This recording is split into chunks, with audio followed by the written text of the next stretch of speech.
বাংলাদেশের অর্থনীতি আমাদের কিন্তু ক্যাপাবিলিটি আছে, পটেনশিয়াল আছে, কিন্তু বিভিন্ন কারণে আমি দেখেছি 2009-এর পর থেকে কিছু পলিসিগত ভুল, নীতির ভুল, কৌশলের ভুল, বাস্তবায়ন একেবারে খারাপ।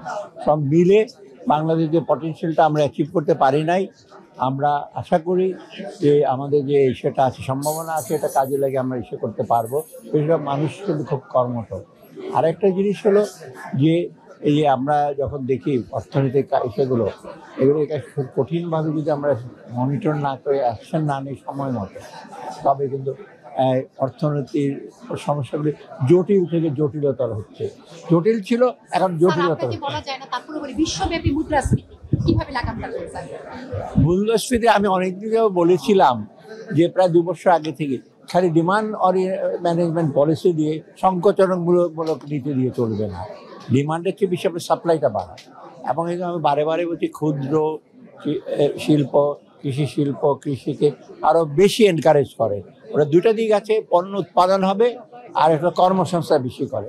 একটা বড় ইন্ডাস্ট্রিতে 500 কোটি টাকা একটা টেক্সটাইল ইন্ডাস্ট্রি করবে, ম্যাক্সিমাম 100 জন লোকের কর্মসংস্থান করবে, ওটা দরকার আছে। কিন্তু সবসময় বিরাট বিরাট ইন্ডাস্ট্রি করবেন আর অন্যগুলো নেগলেক্ট করবেন, সেটা ঠিক না। সেই ব্যাপারে আমি কোনো কমেন্ট করবো না। তবে দরকার কি, আমাদের আসলে প্রতিষ্ঠানগুলো একেবারে উইক হয়ে গেছে। প্রতিষ্ঠানে যারা আছে তারা যথাযথ দক্ষতা বা নিষ্ঠা হিসেবে আছে বলে আমার মনে হয় না।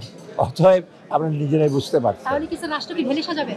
কিছুটা চেষ্টা করব, খুব বেশি আবার নিতে পারবো না। You cannot take so much you can চিবাতে পারলে যতটুকু আমার সম্ভব করা বেসিক জিনিসগুলো।